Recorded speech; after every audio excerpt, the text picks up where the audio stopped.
All right, guys, so we are on chapter 4 of Crime and Punishment, part 6, chapter 4. You may perhaps know, actually, I've already told you about it, that Relgoth began. That I was locked up in the doctor's prison here, owing a tremendous sum of money and without the slightest means in prospect for paying it. There's no point in going into all the details of how Marfa Petrovna bought me out when she did.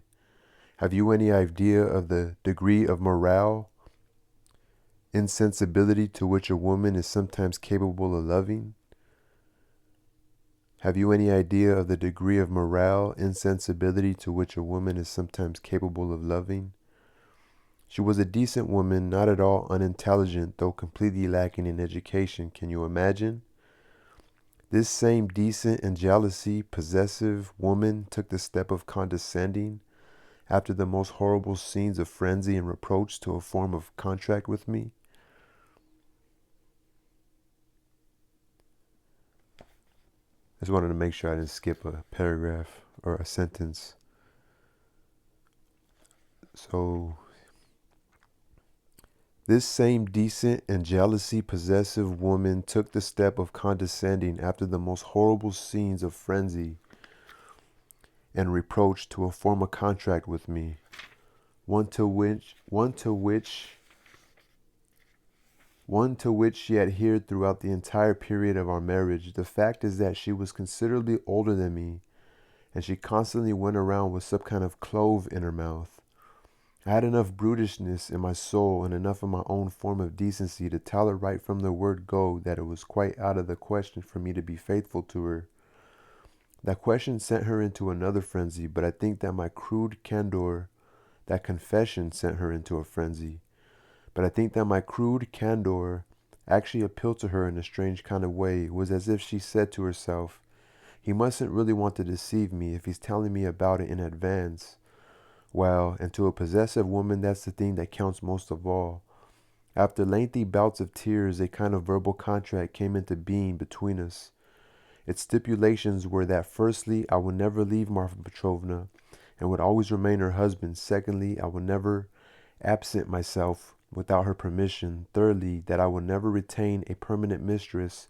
Fourthly, that in return for this, Marfa Petrovna would occasionally allow me to cast an eye in the direction of the servant girls, but only with her confidential knowledge. Fifthly, that woe betide me if I were ever to fall in love with a woman of her own social class. And sixthly, that in the event, which God forbid, of my ever being visited by some grand and serious passion, I must confide everything to Marfa Petrovna. As a matter of fact, with regard to this last point, Marfa Petrovna was not particularly anxious. She was an intelligent woman, and consequently she was unable to look on me as other than a lecher and a libertine for whom a serious love affair was an impossibility. But an intelligent woman and a possessive woman are two different things. And that was the trouble. Actually, if one is to form a dispassionate judgment about certain people, one must first of all jettison certain prejudices one may have, and also one's customary manner of dealing with the persons and objects that surround us. I think, therefore, that I am justified in relying on your judgment more than anyone's. You may already have heard many absurd and ridiculous things about Marfa Petrovna. It's true that she really did have certain utterly ridiculous habits, but I will tell you straight out that I sincerely regret the innumerable unhappinesses of which I was the cause. Well, I think that will do by way of a thoroughly proper oraison funebre, delivered by a loving husband over his loving wife. On the occasions when we quarreled, I would, for the most part, say nothing and refuse to be provoked, and as a rule, this gentlemanly behavior paid its own dividends. It had its effect on her, and she even found it appealing. There were times when she was even proud of me, but all the same she couldn't stand your sister. And how on earth did she ever come to take the risky step of employing a raging beauty like that as a governess in her own home? I can only explain it by the fact that Marfa Petrovna was a passionate and susceptible woman, and that she had quite simply fallen in love, literally fallen in love with your sister. Well, and so there was Avdotya Romanovna, his mom. I realized perfectly well, right from the first glance, that this was a bad business, and I determined, what do you suppose, not even to look at her? But Avdotya Romanovna herself took the first step. Can you believe it? No, that's the sister, Avdotya. Can you believe me, moreover, that Marfa Petrovna even went so far as to lose her temper with me for my constant silence on the topic of your sister, and for being so unmoved by her ceaseless and enamored outpourings about Avdotya Romanovna? I really still have no idea what it was she wanted. Well, and of course, Marfa Petrovna told Avdotya Romanovna all about me, right down to the last detail.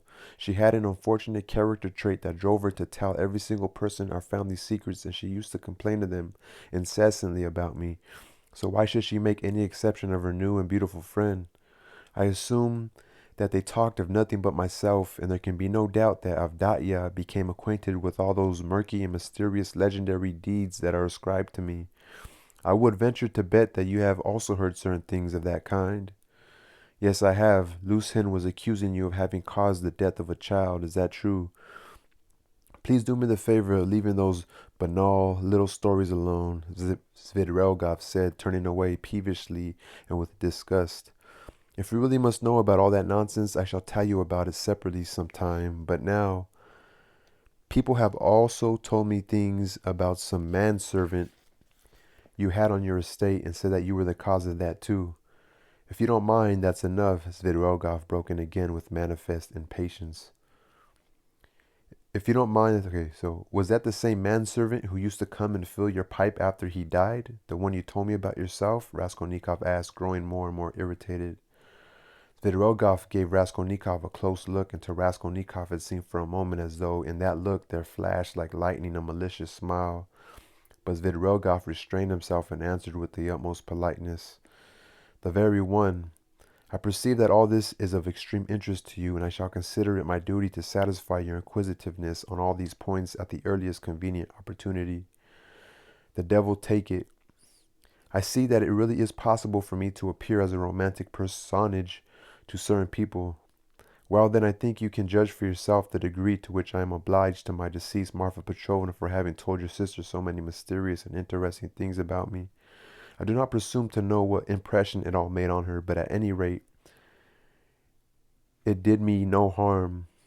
For all of Avdotya Romanovna's natural aversion towards me, and in spite of my perpetually gloomy and off-putting air, she ended up feeling sorry for me, sorry for a hopeless case. And when a girl's heart starts to feel sorry, that is, of course, the most dangerous thing that can happen to her.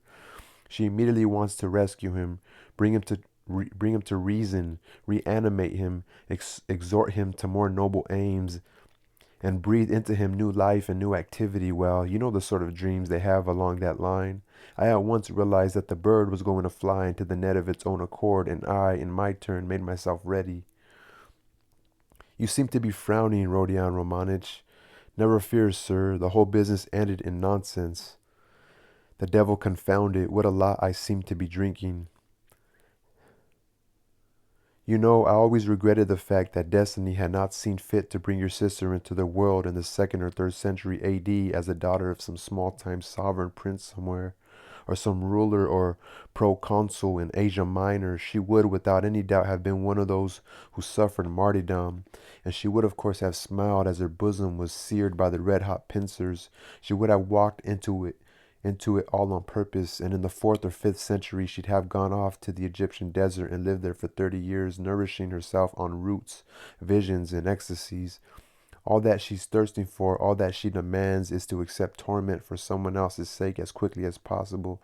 And if she doesn't get it, she'll probably jump out of the window.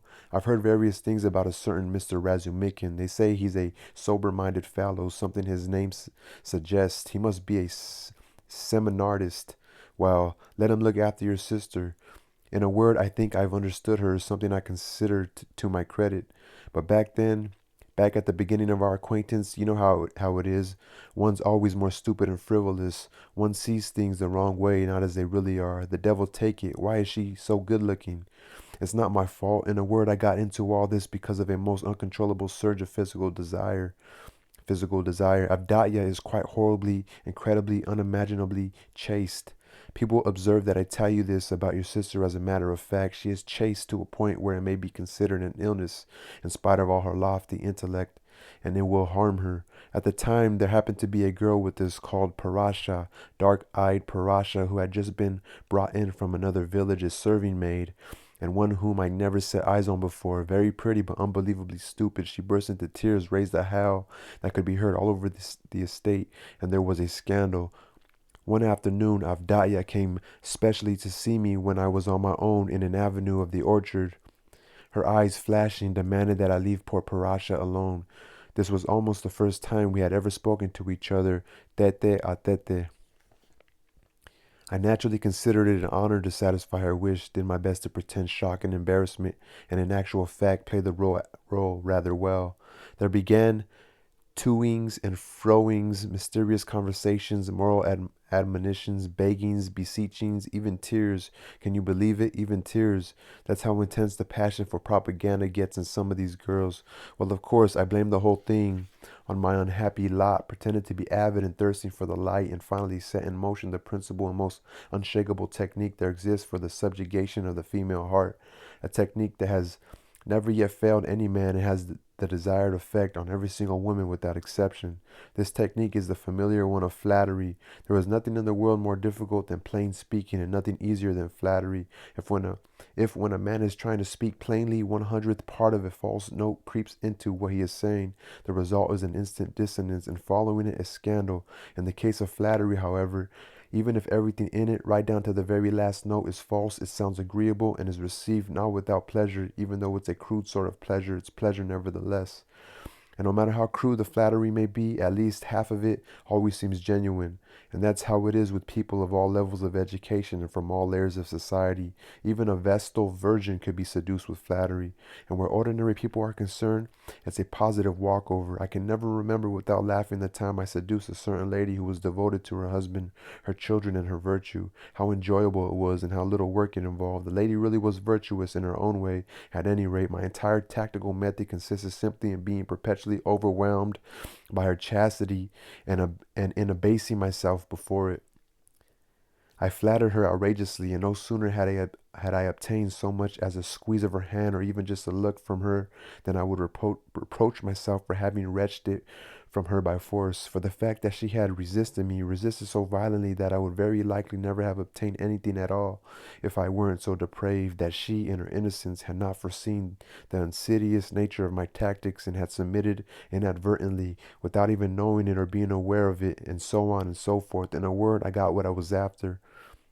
And my lady remained in the highest degree certain that she was innocent and chaste, had fulfilled all her duties and obligations, and had only suffered this lapse quite by accident. Oh, how angry she was with me when I finally told her that, in my own sincere conviction, she had been just as much in search of pleasure as I. Poor Marfa Petrovna was also horribly susceptible to flattery, and if I had felt so inclined, I could have had her whole estate transferred to my name while she was still alive. I say I really am drinking far too much and talking my head off. I hope you won't lose your temper if I mention now that the same effect had begun to make itself felt on Avdaya Romanovna, his sister. But I was stupid and impatient, and I spoiled the whole affair. On several previous occasions, and on one of them quite decidedly, Avdaya had told me that she thoroughly abominated the look in my eyes. Can you believe it? She said in so many words that they contained a light that flared up ever more powerfully and recklessly, that frightened her and had at last become hateful to her. There's no need to go into all the details. The fact is that we parted. At that point, I did another stupid thing. I launched myself into the crudest, most jeering tirade against all that propaganda and those attempts to convert me. Parasha reappeared on the scene, and not only her. In a word, there was chaos. Oh, Rodion Romanich, if only once in your life you could see the way your sister's eyes are sometimes capable of flashing. Never mind that I'm drunk now and have just downed a whole glass of wine. I'm telling you the truth. I swear to you that I dreamt about those eyes. In the end, I couldn't even stand the rustle of her dress. I really thought I was going to have an attack of epilepsy. I never imagined that I might end up in such a frenzy. In a word, what I needed to do was to make it up with your sister. But that was out of the question, and just fancy. What do you think I did then? The degree of stupefaction to which rage can drive a man. Never undertake anything when you're in a state of rage, Rodion Romanich, reckoning that Avdaya was after all not much more than a pauper. Oh, please forgive me, I didn't mean to, but I mean, one word is as good as another, isn't it, as long as it gets the sense across. That, in a word, she lived by the toil of her hands, that she had both your mother and yourself to maintain. Oh, damn, you're frowning again. I decided to offer her all my money. At the time, I could realize up to 30,000 so that she'd run away with me, preferably here to St. Petersburg. It goes without saying that I'd have instantly sworn eternal love to her, bliss, and all the rest of it. Can you believe it? I was so smitten that if she said to me, cut Marfa Petrovna's throat or poison her and marry me, I'd have done it like a flash, but it all ended in the disaster you are already familiar with, and you can judge for yourself the pitch my rage attained when I learned that Marfa Petrovna had got hold of that scoundrelly scribe Lucien and had practically arranged the wedding, which was in essence the same thing I would have proposed. Have I got it right? Have I, eh? I notice you started to listen to me very attentively. Interesting young man.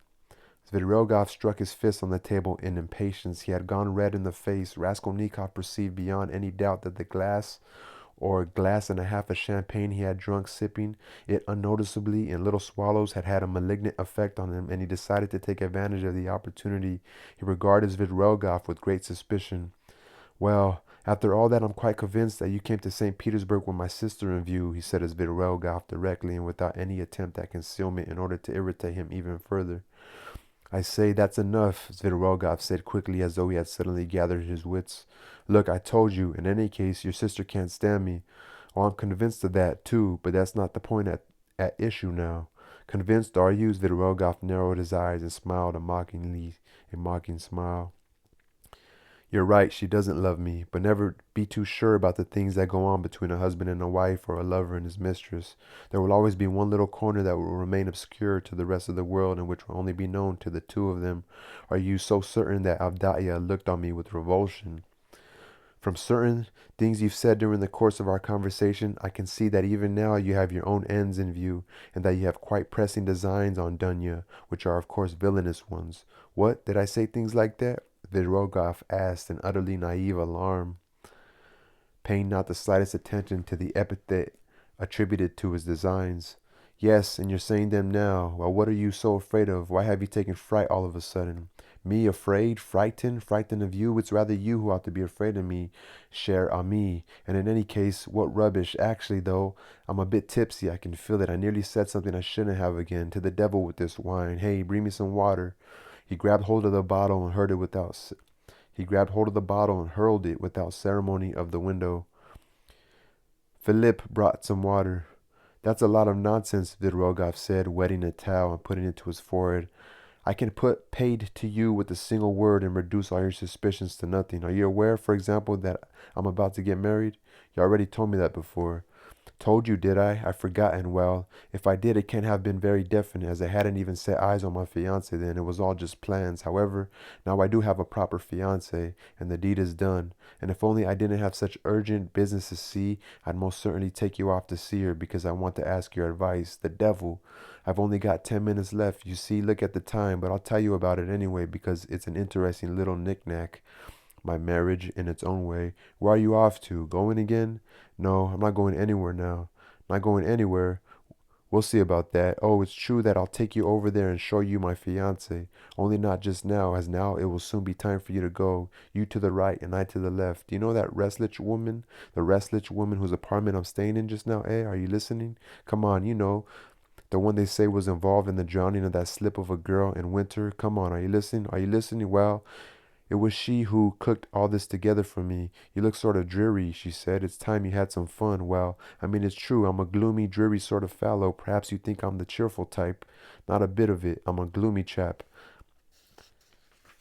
I don't bother anyone, just stay in my room all the time. Sometimes I don't talk to anyone for 3 days, but that restless woman is a rogue. I don't mind telling you. I mean, God knows the things she's got in her head. She thinks I'll get bored with my wife, desert her, and go off somewhere, and she'll be able to get her hands on her,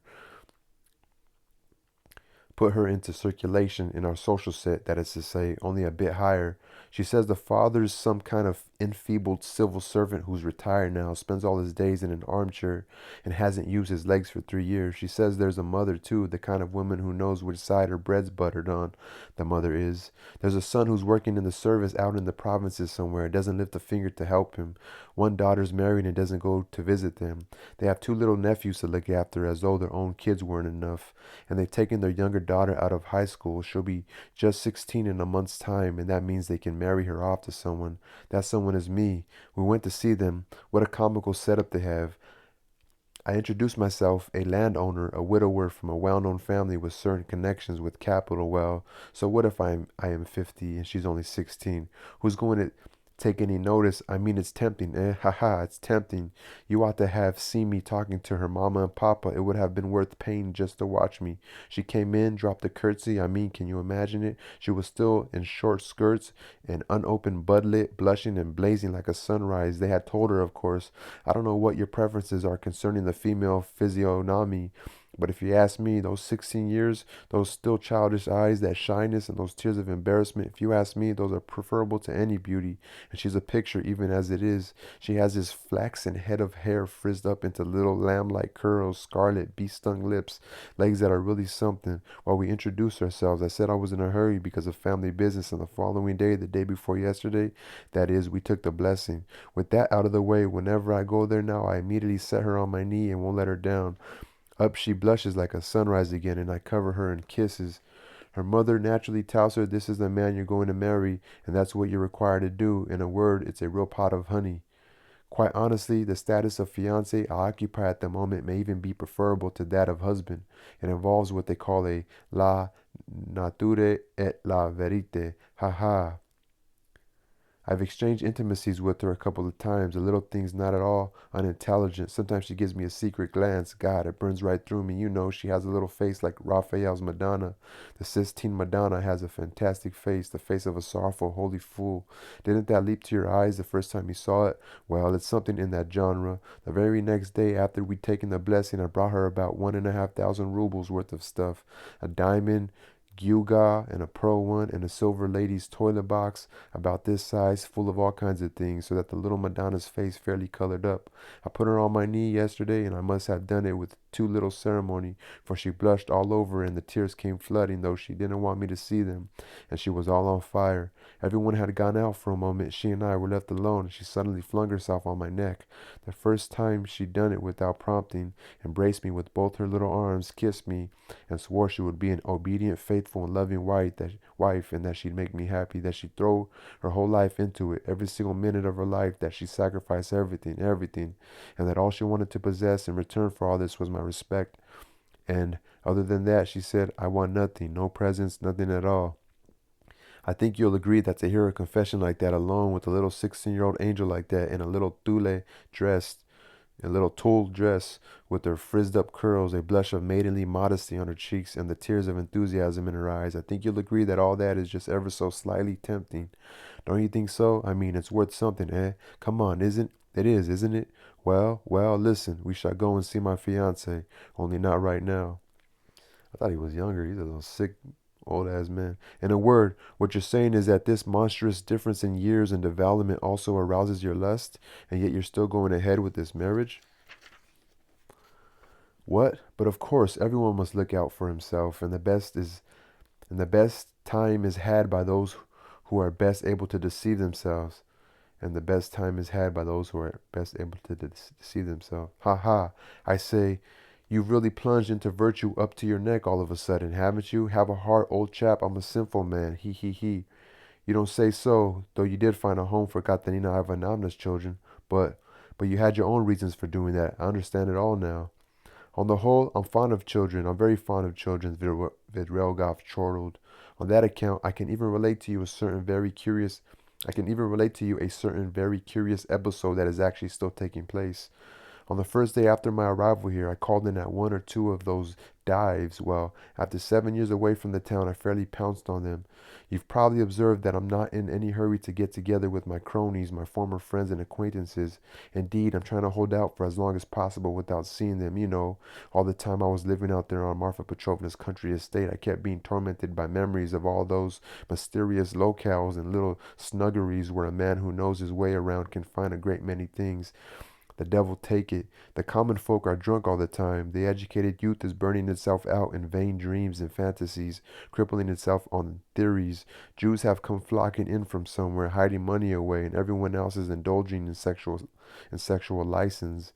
Within hours of my arrival, I'd fairly got the reek of this city, the old familiar reek. I ended up at a certain soiree dansante, so-called, a terrible dive. I like my dives with a bit of filth in them, well, and of course there was a can-can of a kind there, never was in my time. Yes, sir. There's been some progress in such matters. Suddenly I looked and saw a little girl of about 13, dressed in the most charming way, dancing with a certain virtuoso. There was another right in front of her, vis-a-vis. On a chair over by the wall sat her mother. Well, it was quite some can-can. The girl got embarrassed, turned red in the face, finally took offense and began to cry. The virtuoso plucked her off her feet, began whirling her around and showing off in front of her. Everyone roared with laughter. And I'm rather fond of our Russian audiences, even can-can ones. At such moments, they all cackled and shouted, "Now you're talking, that's the way, and don't give us children next time." Well, I didn't give a spit, and anyway, it was no business of mine whether they were entertaining themselves in a logical or illogical manner. I at once saw my opening, sat down beside the mother, and began by telling her I was also from out of town, that these people were ignoramuses, that they were incapable of discerning true merit and treating it with the respect it deserved. I let her know that I had a lot of money, offered to take them home in my carriage, did so, made their acquaintance. They're living in some little closet of a room that they rent from tenants. They've only just arrived. She told me that she and her daughter could not view my acquaintance as other than an honor. I learned that they were absolutely destitute and had come to press their case in some government office or other. I offered them my services, money. I learned that they had gone to the soiree by mistake, thinking that it was some kind of a dancing school. I offered to assist in the young lady's education and give her lessons in French and dancing. They accepted with rapture, considered it an honor, and I'm still friendly with them. If you like, we can go there, only not right now. Enough, enough of your vile, base anecdotes, you lecherous, base, lustful man. A Schiller, a Russian Schiller, a Schiller no less. Où va-t-il la vertu c'est Nietzsche? I shall continue to tell you things like that on purpose, just in order to hear your screams. It's a real pleasure. I bet it is. Don't you think I feel absurd at this moment? Raskolnikov muttered in rage. Svidrigaïlov roared at the top of his voice with laughter. At last he summoned Philip, settled his bill, and began to get up. I don't wonder that you feel pleasure. I don't wonder that you feel pleasure, Raskolnikov screamed, also getting up. Of course it's a pleasure for a shabby old lecher to narrate his exploits with another monstrous design of the same type in view, particularly in circumstances like these, and to a person like me. It gets you aroused. Well, if that's how you see it, Zvidrogov replied with a certain astonishment, now studying Raskolnikov. If that's how you see it, then you yourself are a cynic to be reckoned with. At least you've got the material for one inside you in abundance. You're able to perceive a lot of things, well, and that means you can do a lot of things too. But anyway, that's enough. I sincerely regret not having had longer to talk to you, and you're not going to get away from me. Just wait a little, that's all. Svidrigaïlov walked out of the inn. Raskolnikov followed him. Svidrigaïlov was not really very drunk. The wine had gone to his head momentarily, but the intoxication was growing less every moment. He was very preoccupied with something intensely important, and he was frowning. It was evident that some kind of anticipation was agitating and worrying him. During the last few moments, his attitude towards Raskolnikov had undergone a change, and with each moment that passed was becoming coarser and more mocking. Raskolnikov had taken note of all this and was also in a state of anxiety. Svidrigaïlov had become highly suspicious to him. He decided to follow him. They emerged onto the pavement. You to the right and I to the left, or if you like it, let's make it the other way round. Only, adieu, mon plaisir, au rendezvous, joyeux. And he set off rightwards in the direction of the Haymarket. And he set off rightwards. He went to the right in the direction of the Haymarket. I wonder how this mic is gonna sound. Anyway, y'all. So that was the end of part 6, chapter 4. It was just a long conversation. Zvidorelgov, when Raskolnikov ran into Zvidorelgov. I'm gonna look up the word chaste and flattery. Anyway, peace, y'all.